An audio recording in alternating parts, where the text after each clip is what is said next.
Rev it up and welcome to Cars Yeah, show number 1464. If you follow the leader, you're never going to be the leader.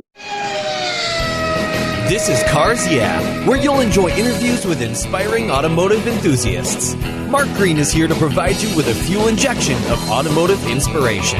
So get in, sit down, buckle up, and get ready for a wild ride here on Cars Yeah.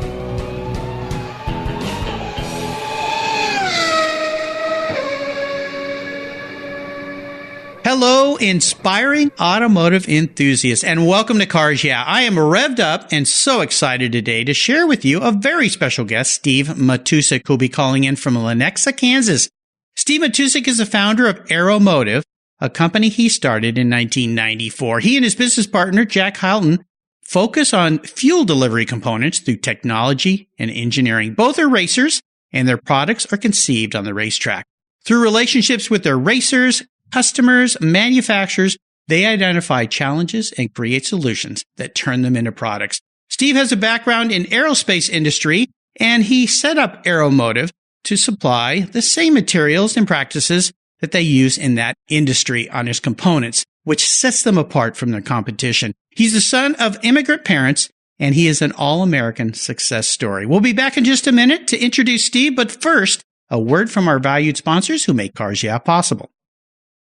Winter's here and things can get a little messy. Rain, snow, salt, mud, dirt, and everything Mother Nature comes up with can hurt the finishes of your vehicles, both inside and out. I'm not worried though, because I've used Covercraft car covers on my rides since 1975. Today, Covercraft offers you a total solution to vehicle protection. They make the best fitting, finest made car covers in the world and offer a wide variety of materials, colors, and options that protect your paint and the interior too. Live where it's sunny all the time? Lucky. Covercraft dash covers and sunscreens are the best. Got pets, messy kids, messy in-laws, or just messy friends? Covercraft seat covers are the perfect fit and the perfect solution for keeping your seats looking new. And don't forget their custom fit floor mats and trunk liners. They are a must-have for all your vehicles. Your cars, trucks, van, or whatever you drive will say thank you. And I've got a deal for you. During January 2020, you can get 10% off plus free shipping on all Covercraft products. That's right. Go to covercraft.com and use the code YEAH120. That's YEAH120 at checkout. That's covercraft.com and use the code YEAH120 at checkout.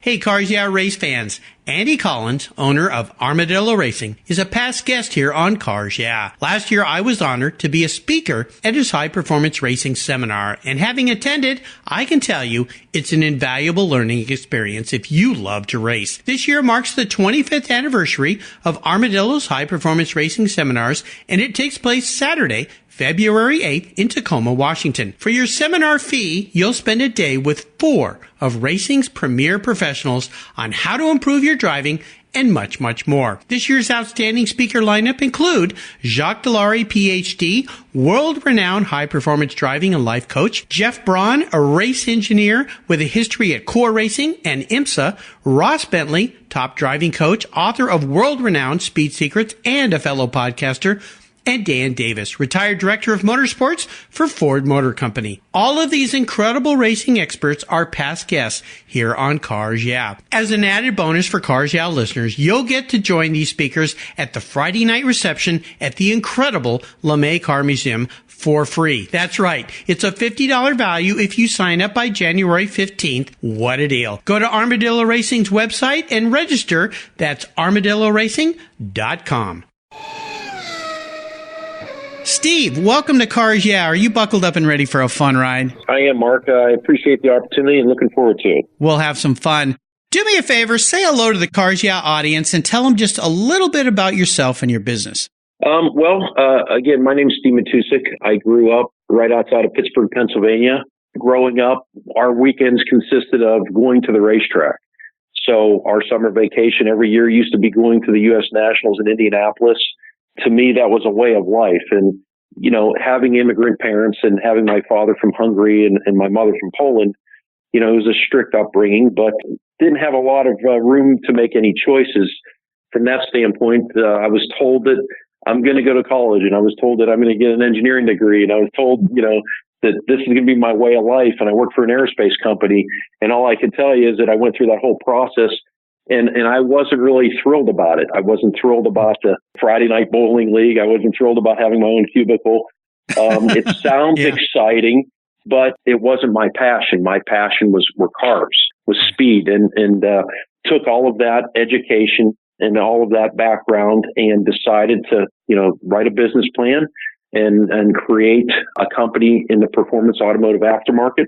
And that's what I did. And here we are 25 years later talking about it on what's called a podcast. So it's been an interesting run, that's for sure. Well, it's an awesome story. And that's why I wanted to bring this to my listeners' ears, because you are truly an inspiration of somebody who chased their passion and made something very significant out of it. And that's what Cars Yeah is all about. Before I jump into the question, Steve, tell our listeners maybe something that most people don't know about you.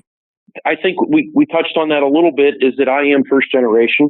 I spent my younger years, again, just going to the racetrack and just being a crew guy on my dad's race car. He built rear engine dragsters. He had a 32 Bantam back in the day with a Ford camera in it. So I think that, a lot of these companies, a lot of people don't understand or know the history. And in today's climate, with all the investments going into our industry, and you're seeing all the roll-ups and all these companies kind of changing because they're part of a bigger group. We are still an independent. We do it because we love it, and it's been a part of my life ever since I can remember. Very cool. I love it.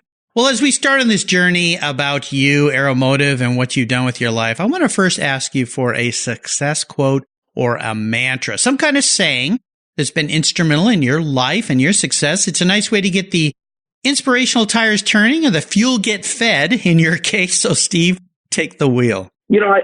I probably have two quotes that my family and people here get sick of hearing.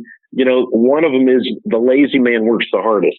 By that, I mean, do it right the first time. Don't take shortcuts, because you always end up spending more time, energy, money if you try to take a shortcut. So that's something that when I see somebody trying to rush through something and not, go through the appropriate steps or take a shortcut, I say, hey, look, the lazy man works the hardest. And the other saying that I have that we really talk about a lot here at Aeromotive is, if you follow the leader, you're never going to be the leader.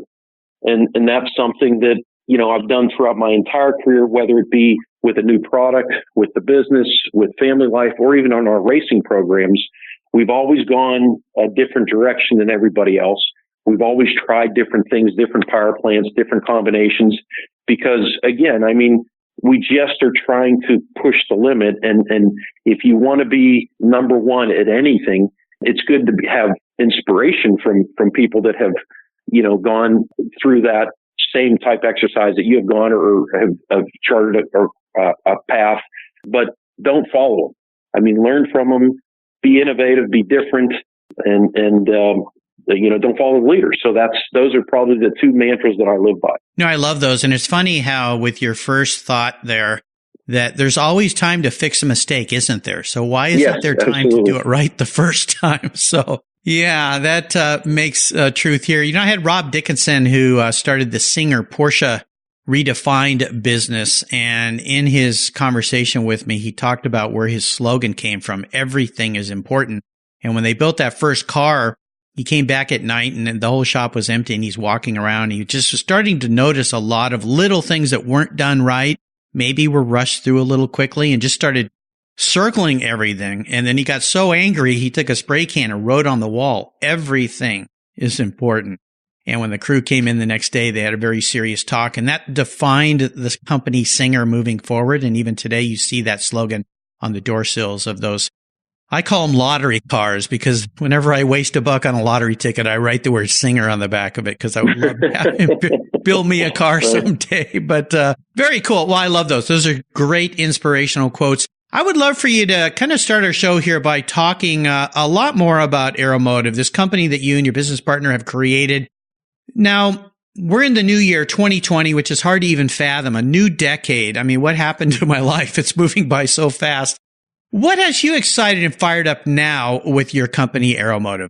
What I'm excited about, or we're continuing to move the bar. It's the new products. It's innovating. It's solving problems.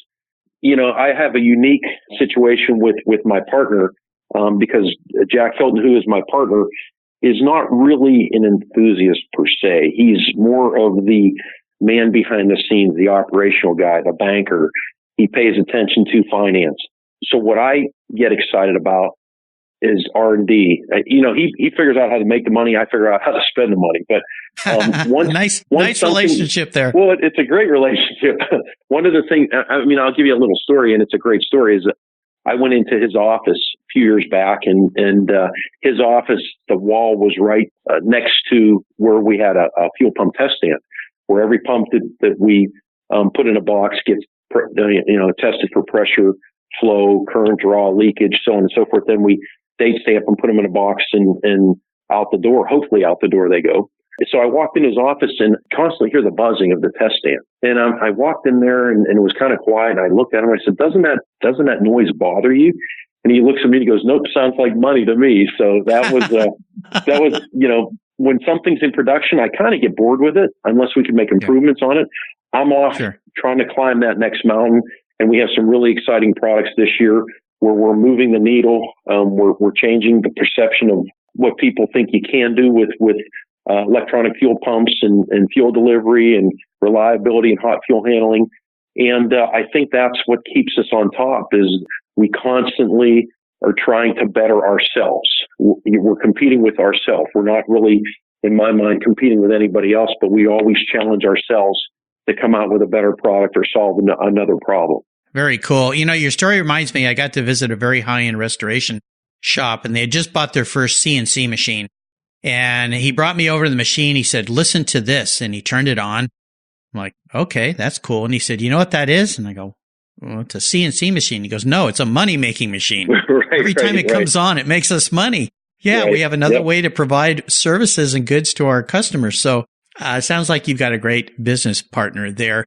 You alluded to this and we talked about it a little bit earlier, but when did you realize that doing what you want to do as a career was the right thing for you? You went into the aerospace industry, didn't really care for what was going on there, the cubicle, the bowling alley, all that. And there's more to life than this. So what was the catalyst? And I know your background. You went back to school, got an MBA, learned how to run a business, learned how to do the things needed to run a business. When did you go, I got to go do this? I can't just keep doing what I'm doing now. Well, it was almost by default. It was an interesting story from the standpoint of this. I started my career at a company, McDonnell Douglas in St. Louis, and I had my little project. Place. Yes, a small little company called McDonnell with my cubicle, and there was a gentleman that sat behind me. His name was Norman Wong, and this was before the internet came online, and they had what was called bulletin boards.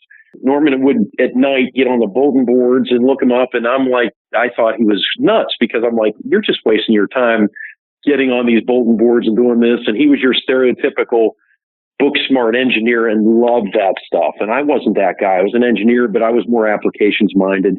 It sounds exciting to work on a military program or an aerospace program where one of my projects was the weapon system on the F-15. Well, we didn't really do much. We were just integrators. We had subcontractors. We had specifications from the government. We'd have to manage all that. It was mundane at best. I reached out to the college, the St. Louis University, Parks College of St. Louis University, to see if there were some other companies in the St. Louis area at the time that did hardcore engineering, hardcore marketing, where I could feel like I could really sink my teeth into things and use my talents. And I left McDonnell Douglas to go to a satellite company, one of those companies that used to get the contracts to actually make the product. And the name of the company was called Essex Industries. So I went there, and when I got there from day one, it was a smaller company. And at that time, it was a fairly good sized company. It's probably about a $40, $50 million company. But I went there, and they were very interested and open to ideas. And when I saw a lot of what they did, as a matter of fact, my father visited to see my new job, new company I was working for. And we're walking around, we're seeing the CNC machines, we're seeing the pneumatic valves that they made, the hydraulic valves that they made, the billet aluminum, the stainless, different types of products they use on aircraft. And he said, you know what this company could probably do? And I said, no, what's that? And he goes, regulators. There's not a good regulator, fuel pressure regulator in drag racing right now. And you guys should do regulators. And I thought, that's interesting. So I went in that direction. I started to create a program for Essex. I brought in a gentleman. His name was Michael Burrows, and at that time he had Burrows and Associates. He did a double-blind survey for us.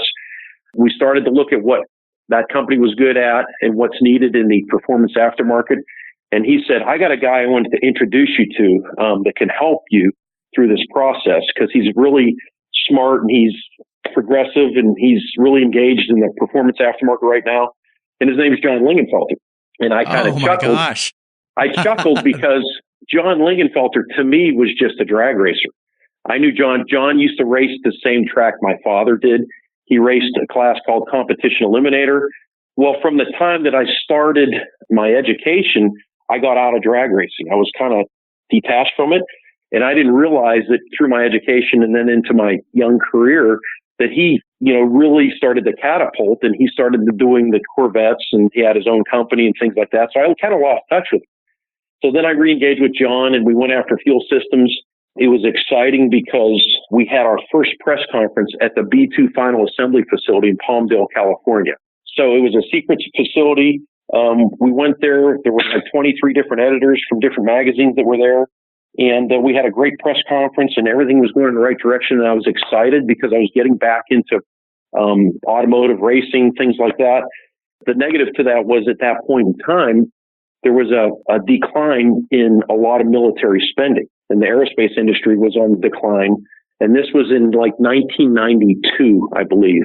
And we came back and we had a big meeting at the company, and the executives said, okay, here's what's going to happen. Everybody that's salary is going to work a minimum of 40 hours, which I was already working 60 hours a week, and you're going to get paid for 32.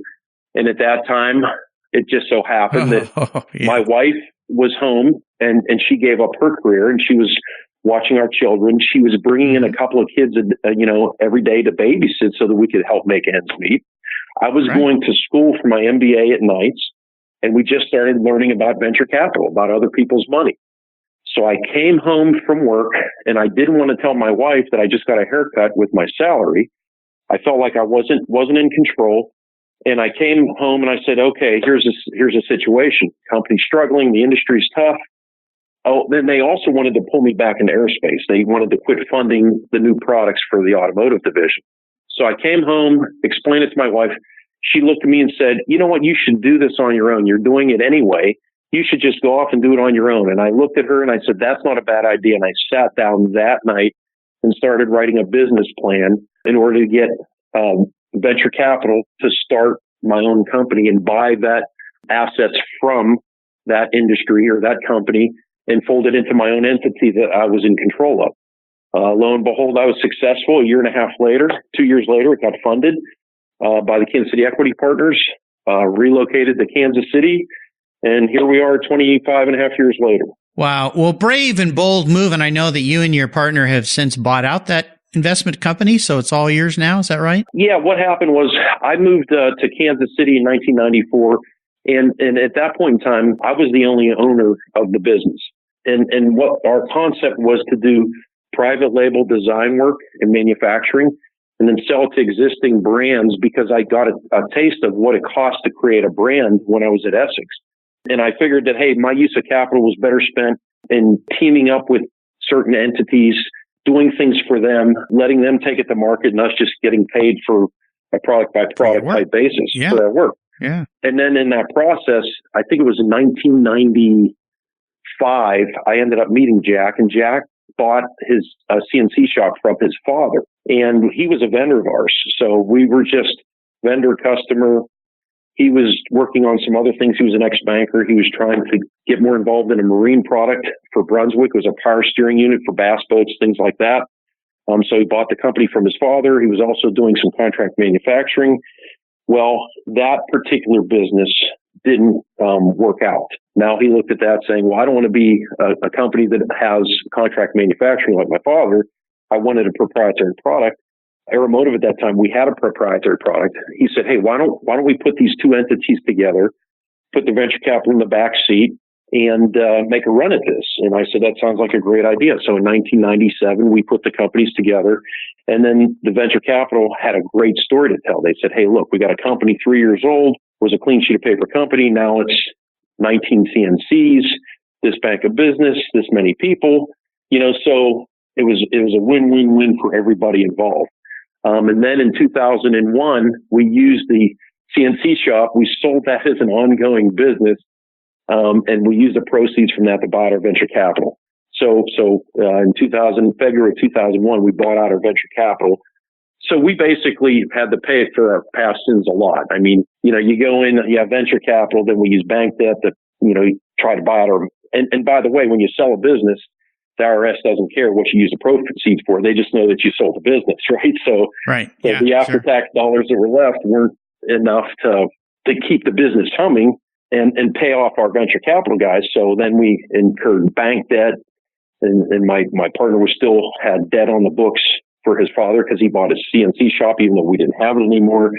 So it's an interesting chain of events of how, when you finally get to the point, which was probably about 7 years ago, when you're finally working for yourself, you pay off all your past sins 18 years later after you start the business. It's a great feeling. So that's where we've been here for less than a decade. Oh my gosh. Yeah. Well, the tax man always takes his for not doing a whole heck of a lot, doesn't he? Absolutely. So, yeah. We talked about that in our pre-show chat. All right. Well, we're going to take a short break, say thank you to a couple of our sponsors that make this show possible, and we'll be right back. Edelbrock has been the name in automotive performance since 1938. Edelbrock designs and builds thousands of the finest automotive performance products right here in the USA for both street and track. From their AVS2 carburetors to V6 superchargers, if it's more power you crave, Edelbrock delivers. Let's talk superchargers. Whether it's an application-specific system or a universal fit, their precision-made assemblies come in multiple stages for a wide variety of makes and models. Their V6 superchargers are dyno-tested and ensure the perfect fit and maximum horsepower torque, plus added boost. You get huge power gains. I mean huge power gains. Quality construction you can trust, and backed by decades of knowledge, Edelbrock is a brand that provides you with proven performance. And I've got a deal for you. This January 2020, you can get 10% off if you use the code CARSYEAH at checkout. Just go to edelbrock.com and use CARSYEAH, all one word, at checkout and get 10% off. Tell them Mark at CARSYEAH sent you. That's edelbrock.com, checkout code CARSYEAH for your 10% off.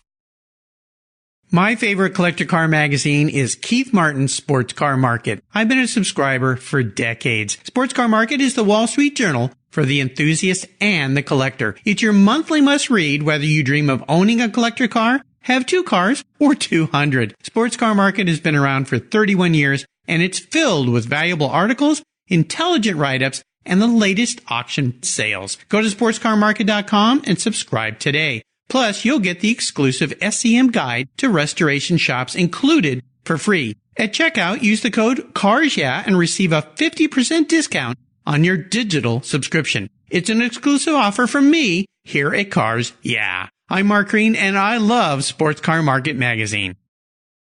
Are you looking for a way to get your products or services into the ears of thousands of automotive enthusiasts around the globe? I can help. This is Mark Green here at Cars Yeah. And I'd be honored to be an influencer and ambassador for your brand in a unique and personal way. 5 days a week, thousands of subscribers and listeners enjoy the Cars Yeah podcast and website. Contact me today and I'll show you how at mark@carsyeah.com or connect with me through the Cars Yeah website at carsyeah.com.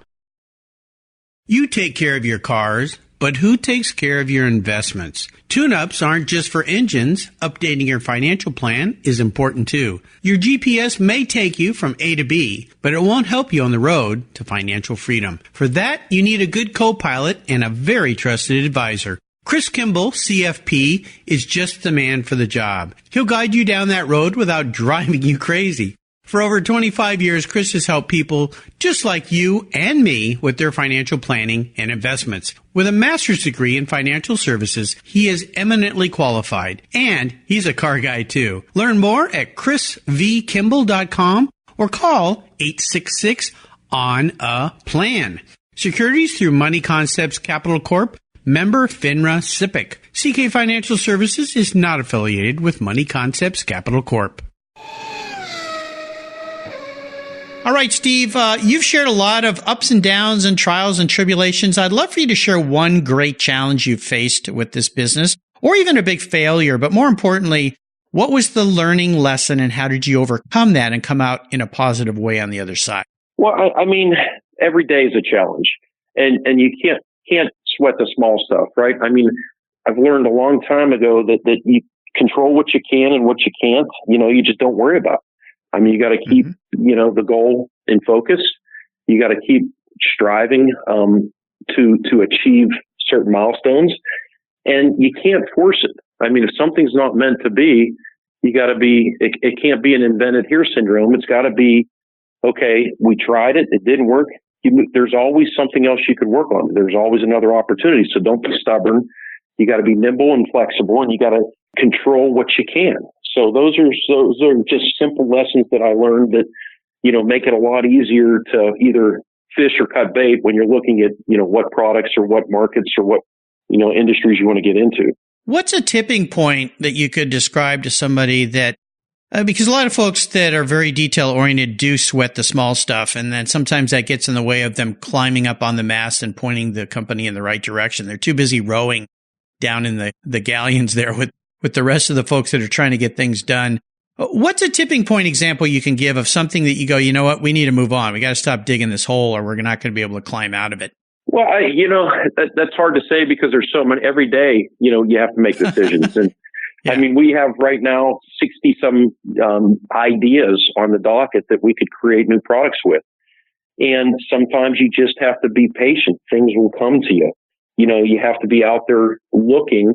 Hope and a prayer is not a plan, but you have to, create something that solves a problem. We don't do anything that's a Me Too product. At least we don't try to, because in our world, my thought process is if somebody's having a problem and you come up with a solution, the product will sell itself.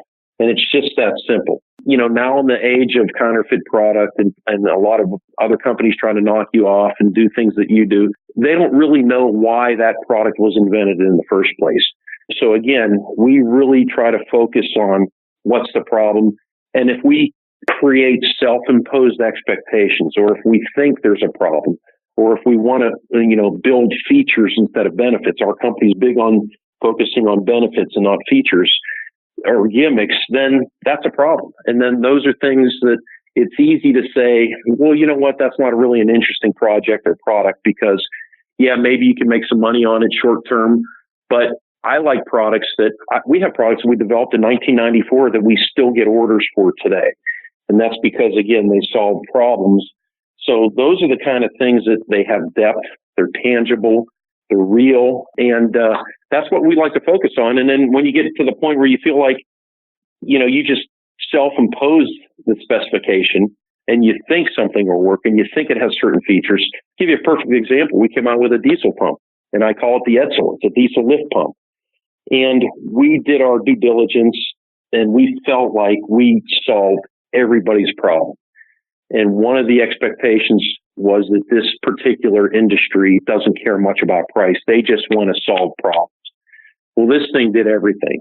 And I call it the Edsel because it did everything. It was expensive. Nobody wants it because I started saying, why would you name something an Edsel? Now I get it. Right. I mean, it was beautiful. It works great. It does everything you can imagine. Everybody that said, hey, if you did this, and this, it'll fall off the shelves.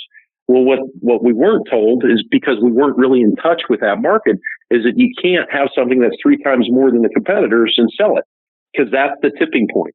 So those are hard lessons to learn, but you got to just, bury it and go on. I mean, that's just the way the world works.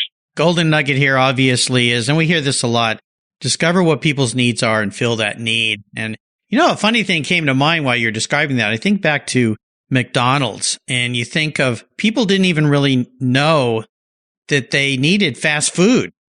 And all of a sudden, people were saying, well, this is cool. I can eat real fast because I'm busy. My life's busy. I'm not saying fast food has probably turned out to be the greatest thing in the world for any of us, but the fact is it served a need for people, and look at where they are now. So interesting story. Very cool. Well, how about a story that instigated your personal passion for cars? Is there a pivotal moment in your life when you knew you were a car guy, or was that just ingrained in you because of your dad and his racing? For me, it's DNA. I mean, there was not a pivotal moment. ever since I can remember. And there are pictures of me standing up in the back of a 61 Starliner Ford while my father was racing at the drag strip. So, ever since I can remember, we were at the racetrack. That's what we did. That's what we do. So, it's not one of those things where I got interested in it, like playing football, right? I mean, I played in high school, really didn't have enough talent to play in college, so I played rugby instead. But that was something that I liked and I started to understand. And I grew up in Pittsburgh. So when you have a team that wins 4 Super Bowls, in a short period of time, okay, it's vogue, it's interesting, it's fun, you get on the bandwagon. But for me, for the automotive industry and for performance and racing and more specifically drag racing, I grew up with that. So I helped my father in the garage. He welded chassis. He built the engines. I helped him form bodies. We built the rear engine dragster together. I mean, so that's just what we did. I mean, so there wasn't a pivotal moment that, really I can touch on that says, hey, this is what brought me into this sport. Family vacations at the drag strip. I love it. Very cool. How about your first really special car, that first car you got in your life that had great meaning for you, and maybe share a memory you have about that ride? What was it? I think it's probably, I had a 1986 Mustang convertible, and it was a GT with a 5-liter in it, and it was a Fox body.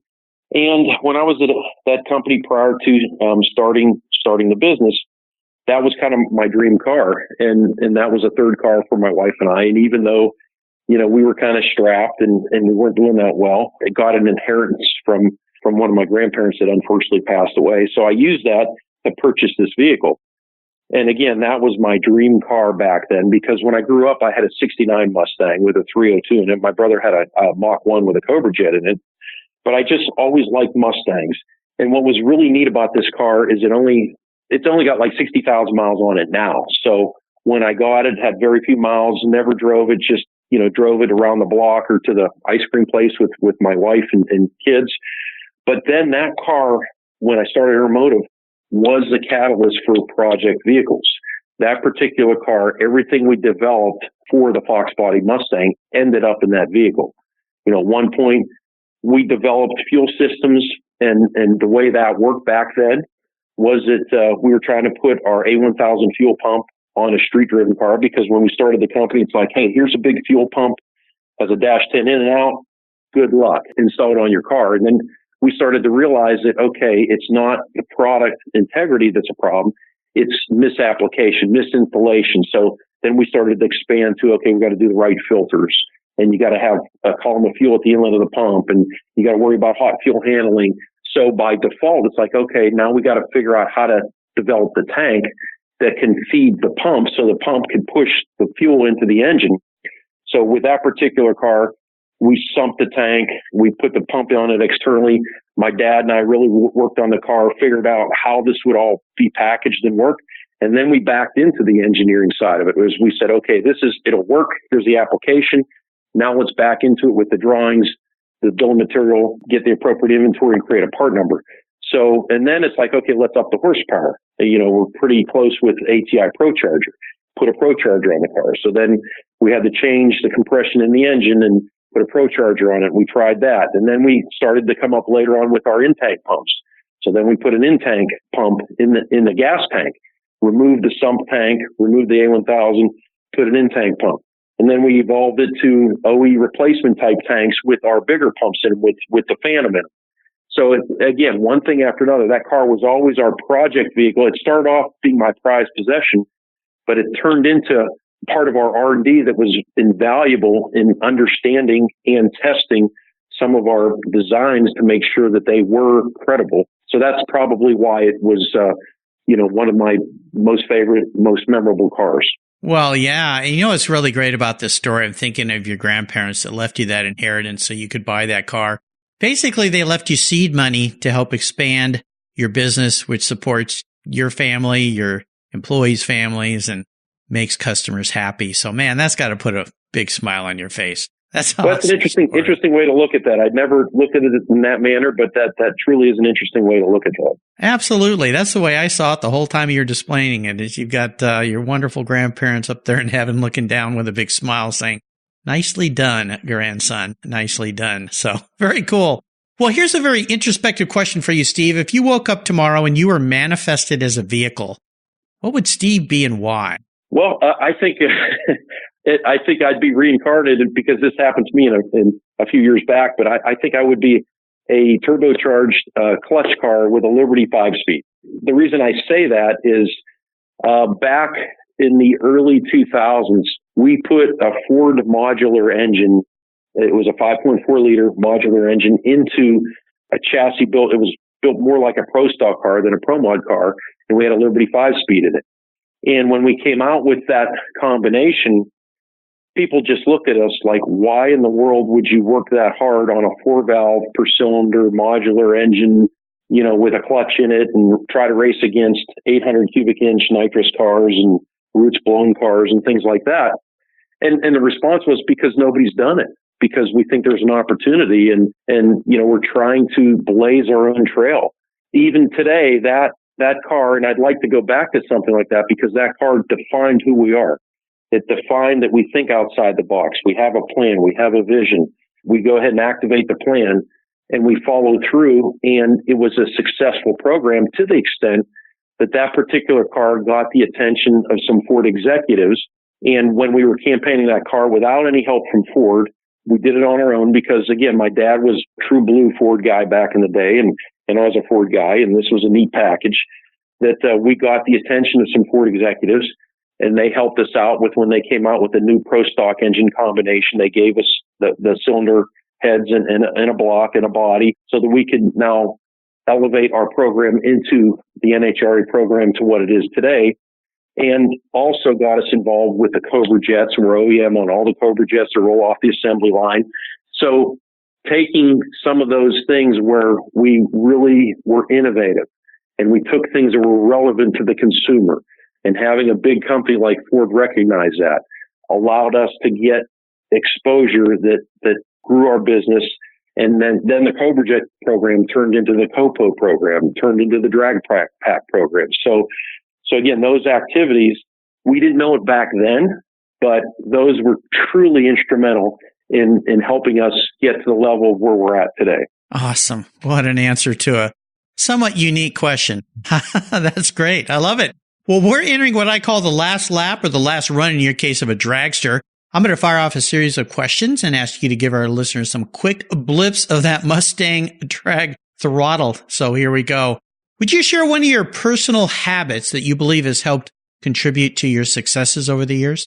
In response to that question, I feel like my personality is to not have a habit. I stay loose and nimble, and I kind of take things as they're given to me. And I'm not the guy that I get up at the same time every day, or I have coffee at the same place every day, or I work out at the same time every day. I like to treat every day different. And to me, it's boring to have habits. Very cool. How about if I could arrange for you to have a drink or a meal with anyone in the automotive industry, living or deceased? Who would it be? That's an interesting question, but who comes to my mind is somebody that I met, and it's Tom McEwen. And I had a really unique relationship with him. He was such a special guy. He's the kind of guy where I was racing at the U.S. Nationals in Indianapolis. He wasn't there, and my wife and I were in a hotel, and I was running Pro Mod, and I was going to race my partner at the time, Danny Rowe. We both had blown 68 Camaros. And I get a call in my hotel room at like 7:30 in the morning, and he's in California, so this is 4:30 in the morning in California. He gets on the phone with me, and he's giving me a pep talk. He's like saying, okay, now, kid, this is what you need to do, and don't let him intimidate you. And yes, he owns a car, but you got to kick his, and I thought, what a guy, to have the resume that he had and the following that he had. But he always would call. He'd always take us out to dinner. My wife and I used to always have dinner with him, and then it turned into him and Don Prudhomme. We'd always have dinner in Las Vegas and get to know those guys, and they were just so willing to share, and it was just humbling. And he was just a special guy. So I miss him, and I wish I had another opportunity to sit down with him. A legend and an icon for sure. What's the best automotive advice you've ever received? I think it was, and this is, it's interesting, these questions, I kind of like a rapid fire, and I think of things. It's probably back when I talked about this turbocharged Mustang, one of the guys that really helped us out with it was Kenny Duttweiler. We dynoed the engine at his facility in California, and he helped us out with that. And he back then had the Buick Grand Nationals, and he was running a turbo car, and I never ran one yet. And we were talking, and he looked me square in the eyes, and he said, "Okay, when you get this thing to the racetrack, you got to drive it like you hate it." So I always remembered that these cars are angry, and you can't baby them. You got to be aggressive with them. You got to drive them like you hate them. So that was probably the best advice I got from anybody that I truly respect in the industry. Very cool. How about a great tip for our listeners or a resource that you find really helpful? For me, the racetrack. You go there, people forget. Everybody's so tied into electronic social media, doing things on their computer.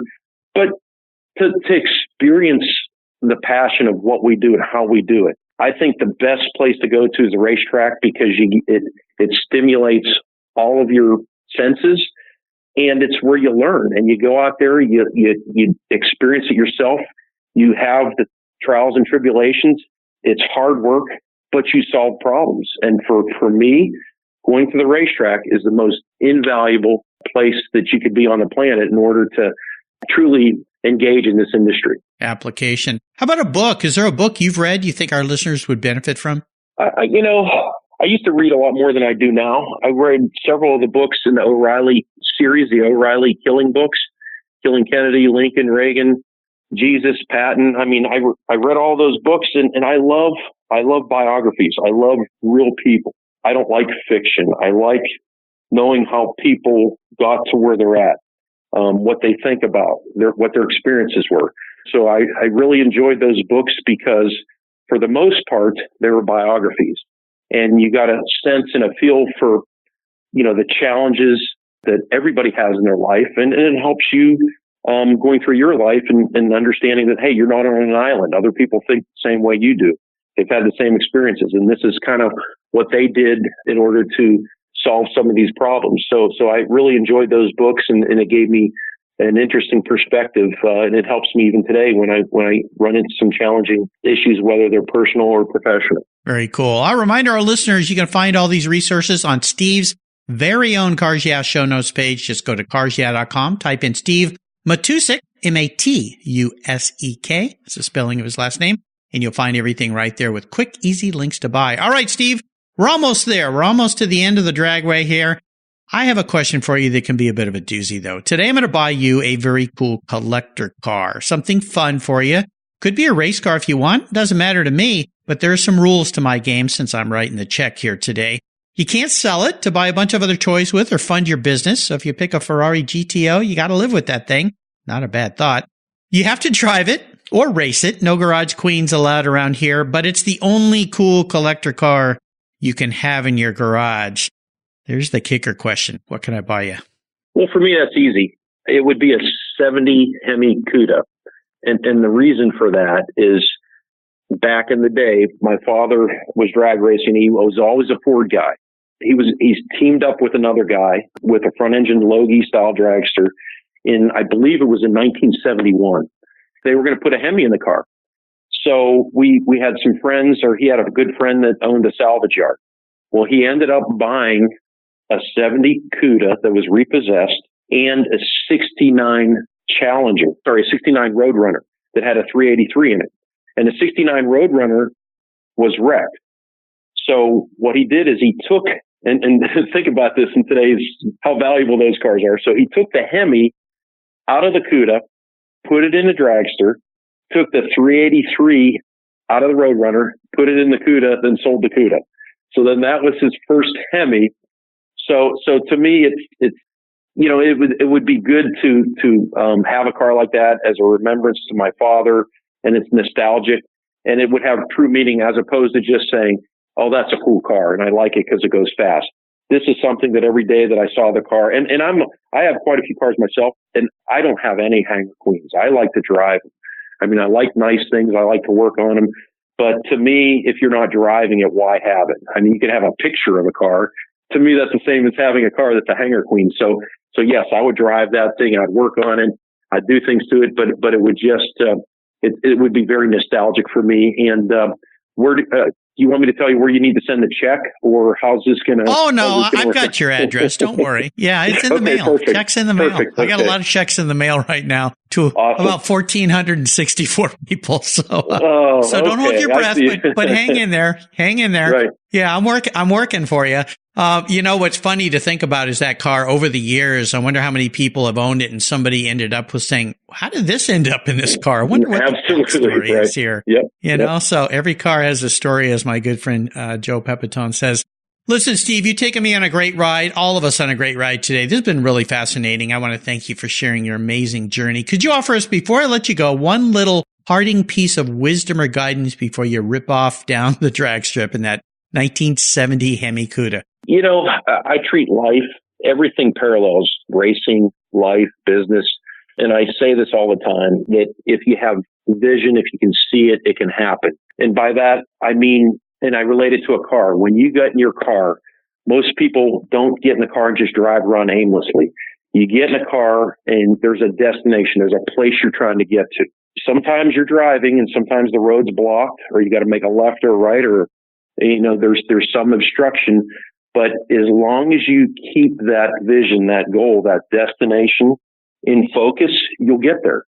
If you don't have that focus, if you don't know where you're going, you're never going to get there. So to me, that's one of the basics that I live by, is that do everything purposeful. Do it for a reason. Don't just get in the car and drive aimlessly. Have a destination that you're going to, because if you could see it, if you could visualize it, it can happen. And I think I'm a perfect example of that. Yeah, great inspiration. I have my next door neighbor who's a pilot, and he said, flying an aircraft is much like that. You have a destination, but you're constantly having to make adjustments, because it doesn't just go straightly there. There's winds, there's weather, there's clouds, there's things you have to fly around, but you keep your focus on your destination while you're making all those adjustments. So great advice, great inspiration there, Steve. What's the best way for our listeners to learn more about Aeromotive?